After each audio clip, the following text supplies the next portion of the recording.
They bring color and class to the catwalk, introducing new styles and trends. The sophisticated Guy Laroche, the imaginative Terry Mugler, the architect Gianfranco Ferrer, respected designer Roland Mouret, and Pierre Cardin, the everlasting French designer.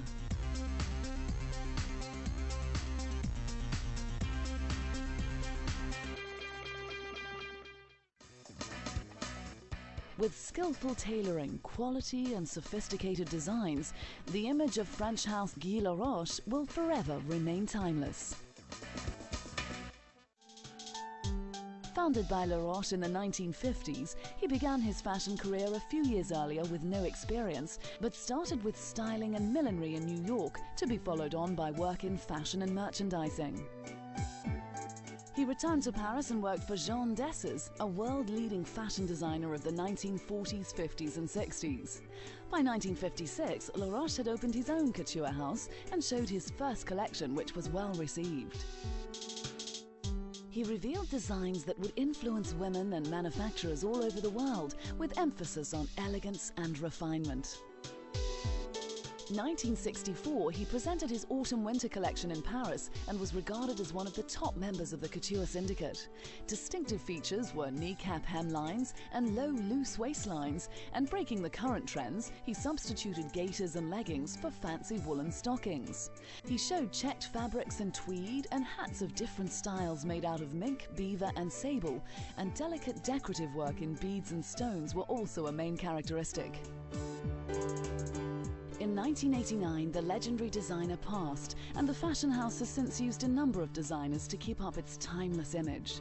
From Italian designer Angelo Tolazzi, whose collections featured black dresses and two-piece suits with white piping and 50s-style lampshade hats, to Michael Klein and Israeli fashion designer Elber Elbaz. Elbaz was cited as rejuvenating the label. He showcased business apparel featuring combinations of tweed, mohair and synthetic fabrics, as well as showing daring evening gowns and favouring the colour red for his fall-winter collection in 1997.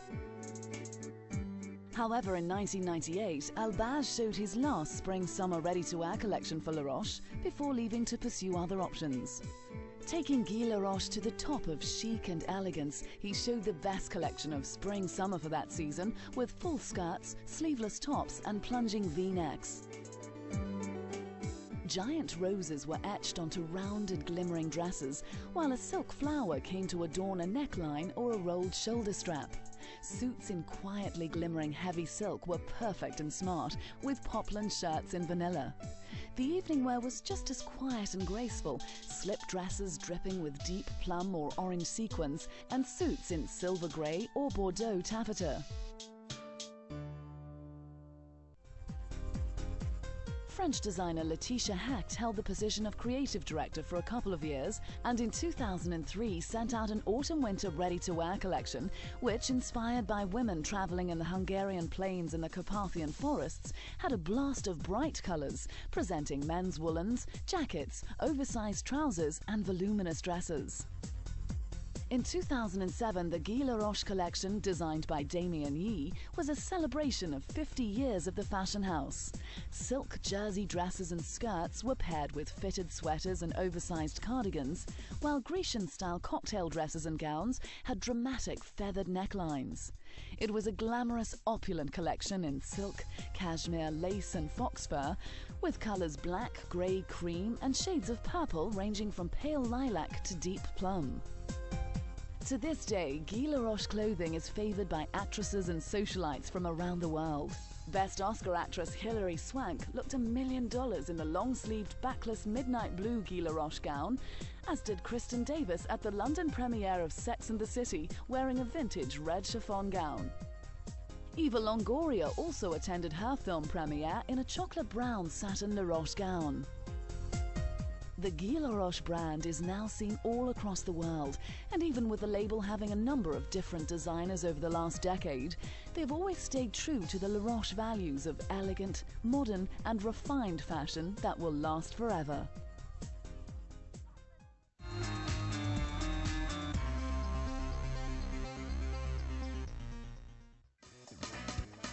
Terry Mugler is not just a fashion designer. He is a gifted artist and creator of timeless pieces that will be remembered for many years to come.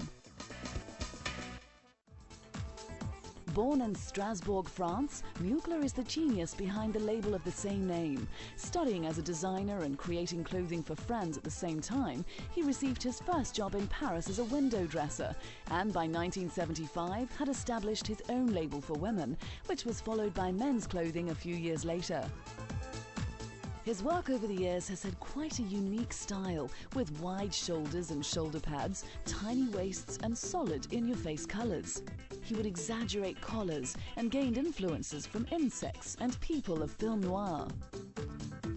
1995 saw the event of the season with Mugler's anniversary extravaganza featuring 80 models, including Hitchcock actress Tippi Hedren, Jerry Hall and an appearance by supermodel Claudia Schiffer. Supermodels strutted in power suits, copper lingerie and Moulin Rouge outfits with tassels. He opened Paris's 1996 Spring-Summer Ready-to-Wear shows with a collection that was less rapturously received than his anniversary show, with enormous spaceship-sized and eye-covering hats providing a touch of humour. He chose classic black and white outfits with short black skirts, revealing body stockings and see-through gowns. Mugler topped off the haute couture season in 1997 by creating a high-tech world of insect women and crop-bearing for his first stab at the art of custom-made tailoring. His ultra-curvy hourglass suits topped seamed stockings and stiletto heels, and the sequin butterfly tapestry of a slinky sheath painted on Jerry Hall or the sadomasochistic version of the evening gown in latex marked the show. 1998, he opened the haute couture season in Paris with a display of revealing frocks tinged with a bit more of sadomasochism. He opened the show with cigarette trousers worn with jackets blousing at the back and simple berets, and a slender crepe cocktail dress with feathers and glass drops around the legs. The show nostalgically harked back to Mugler's heyday, from the signature hourglass suits with pointed football shoulders and swollen hips, to the razor-sharp black evening sheaths with slim straps, leaving not much to the imagination.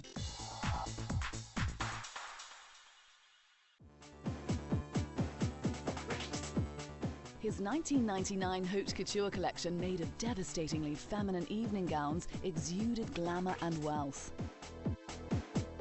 Models, some of whom wore corsets to create unbelievable waistlines, strolled down the walkway as if they were at the opening of a 1930s Hollywood film. Using pleated black silk, Mugler created crisp Victorian collars and long, lean skirts. Cloud-like dresses with waffly skirts were cut to be wearable, but not sit-downable. Almost a decade on and at the helm of Terry Mugler was American designer Thomas Engelhardt. He gave the catwalks of Paris and men's fashion an industrial vibe, with tapered pants cropped above the ankle and paired with vinyl Chelsea boots. Tight-fitting black jeans were padded between the knees, while zipped military-style flight suits came in glazed cotton or battered silver leather in a larger-than-life collection.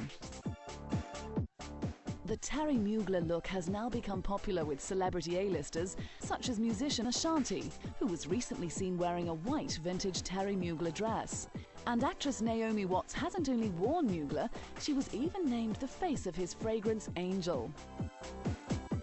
Having used some interesting and quite dramatic influences for the label's collections, we've been able to see some unusual designs and use of materials such as PVC and space-age themes, which have given Terry Mugler its timeless, dramatic and fun image.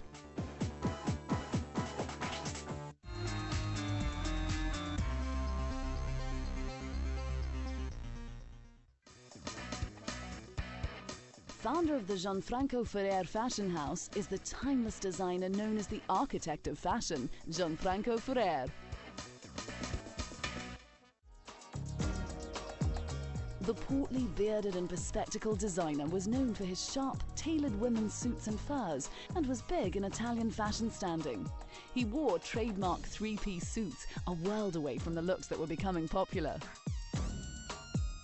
Born in 1944 in Legnano near Milan, Ferrer graduated in architecture from Milan Polytechnic Institute in 1969. One of his first jobs was making raincoats in Genoa.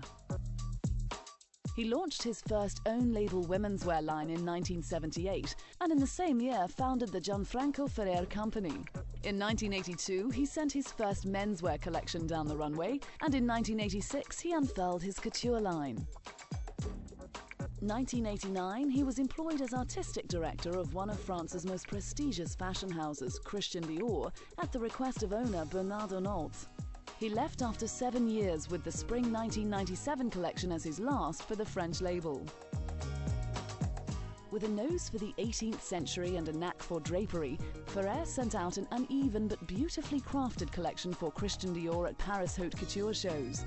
Among the magnificent items was a shocking pink jacket over beige trousers, an ivory dress with a draped bodice and skirts of diaphanous chiffon, and 2 deep-hued paisley gowns with burgundy lace insets, and 18th century inspired evening gowns with colourful bustles.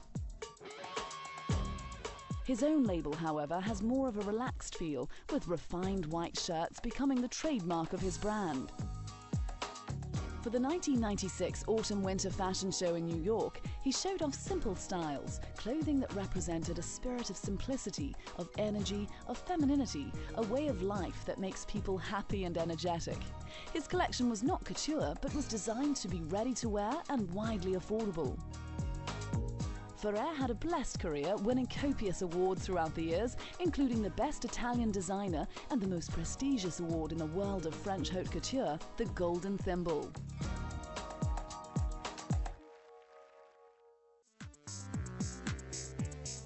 After Ferrer's death in 2007, Swedish-born designer Lars Nilsson became the first outside creative director at the label. Even though he was only at the role for less than a year, he showed their first women's wear collection since the untimely death of the company's founder. The collection continued in the same vein as the late designer, with classic, sophisticated creations using a luxurious mix of fine fabrics. Designers Tommaso Aquilano and Roberto Raimondi replaced Nilsson in 2008, and although they presented looks a little different from the design house, they both stressed that they wanted to keep Gianfranco Ferrer's memory alive. The menswear collection shown early in 2009 was the first men's line for the pair since they took over at Ferrer, and showed a fresher, more youthful male image. The colour palette was mostly black and white, with sleek tailoring with slim lines. However, there was some contrast to that with bulky knitted scarves and sweaters. The women's fall-winter collection stuck close to Ferrer's strong architecture, with pointed shoulders and blouses featuring high ruffled collars. The clothing was for a modern woman, but with a touch of whimsy and oversized bustles that sometimes were in front rather than back. Proving Gianfranco Ferrer's clothing is popular, actress Anne Hathaway appeared at the Critics' Choice Awards, not only winning Best Actress, but also winning the hearts of fashion critics in this Ferrer Spring '09 cocktail black and white fold strapless gown. Having introduced us to the world of crisp white shirts with layers and ruffles, feminine, tailored and modern creations, the house of Gianfranco Ferrer has continued with its simple yet elegant designs in luxurious fabrics and stunning colors, and by doing this will continue to remain timeless.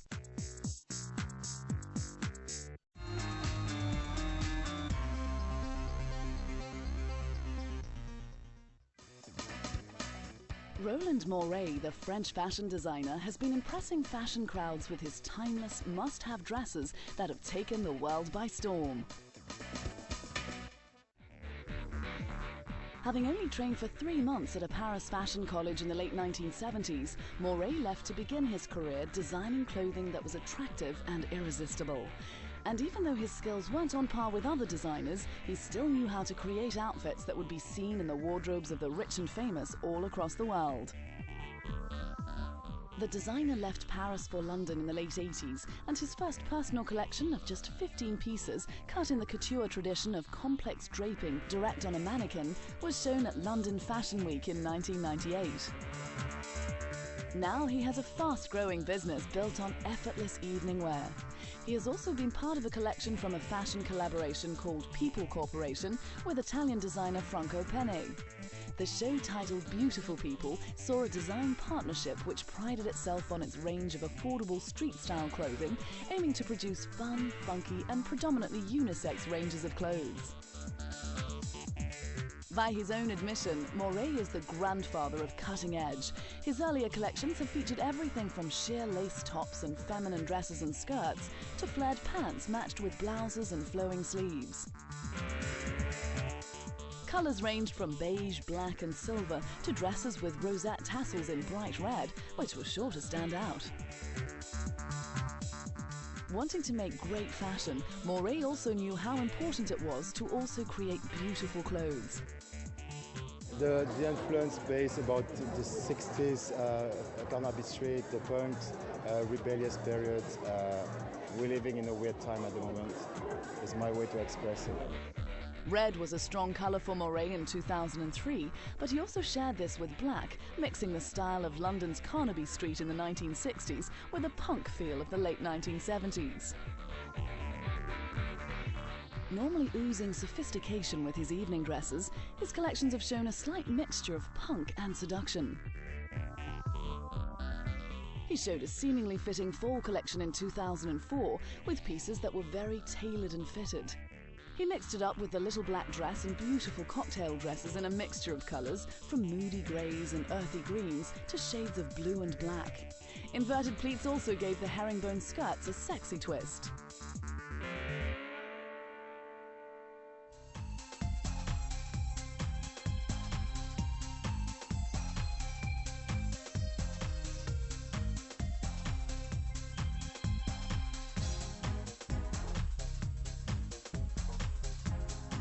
In 2006, Mouret introduced to the world the Galaxy dress, which by many was described as the dress of the season. It gained many celebrity fans, including Victoria Beckham, who practically made Mouret dresses a sensation when she first appeared in his moon dress. She also looked stunning in Mouret's red strapless gown when attending the Anglomania ball. But she's not the only celebrity to have donned the famous Mouret dresses. Jennifer Hudson walked the red carpet at the 51st Annual Grammy Awards in a fashion-savvy white, silver and black RM for Roland Mouret colour-blocked cocktail dress. And when attending the Vanity Fair Oscar party, Jessica Alba wore this RM by Roland Mouret black dress, which can be worn as a one-shouldered or off-the-shoulder dress. Amy Adams also added some colour to the BAFTAs with her mermaid trim electric blue RM by Roland Mouret gown. What I think is cutting edge in my work, and in my work is still just a piece of fabric wrapped around the body. Passionate about clothing, his designs are sophisticated, incredibly sexy, and are made to make women feel exultant. These days, he is one of the best respected couturiers on the international circuit, with eye-catching, timeless creations and brilliant tailoring that has made his line a success.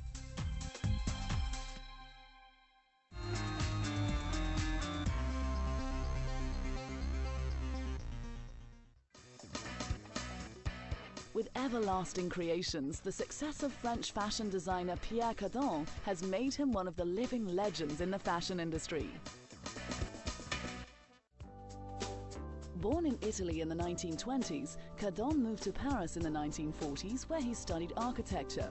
He gained work with Christian Dior before establishing his own fashion house in 1950 to release haute couture in 1953. By the late 50s, he was the first couturier to make Japan a high fashion market. He was also the first to present a ready-to-wear collection in 1959, revolutionizing the way fashion was manufactured and purchased. In 1966, he opened his own boutique for men in London's famous Central Street, The Strand. With most of the Cardin styles being manufactured in Britain, his designs generally suited the more conservative tastes of British men, with Edwardian looks of long jackets pulled in at the waist, slim-cut flared trousers and long coats. Early on in his career, he grabbed headlines and became known for his original styles and space-age or futuristic looks that heralded a new freedom of movement for women. And being a designer that's revolutionary, he was called upon to design the costumes for A Dandy in Aspic, a film that called for fashion ahead of its time and starring a young Mia Farrow, who visited the house of Pierre Cardin for a final fitting of the clothes chosen for the film. After many years of introducing new looks and styles, opening more boutiques around the world, and creating the E-Space Cardin, a complex in Paris that exhibits work of young creative people, Cardin in 1991 staged a dazzling fashion show in Moscow's Red Square. Wanting to establish a strong position, he gave Muscovites a rare opportunity to admire his latest fashion collection, as well as a retrospective show of garments dating back to the early 1950s, presenting 400 garments. With a display of different materials, shapes and colours, he was one of a number of Western designers trying to break into the potentially lucrative Soviet market. An exhibition celebrating Cardin's 50 years in the fashion industry opened in Paris at the E-Space Pierre Cardin warehouse to show to the public the whole aspect of his creativity. It featured his designs, which included bright-coloured garments on mannequins, plus accessories and shoes.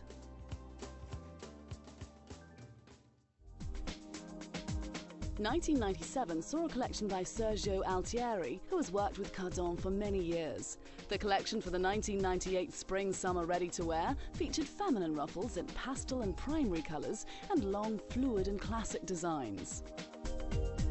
Being Altieri's fourth collection for the Cardin Pret-a-Porter line, floor-length gowns were adorned with exaggerated ruffles, and his show peaked with a white floor-length bridal gown decorated with rosebud ruffles on the sleeves.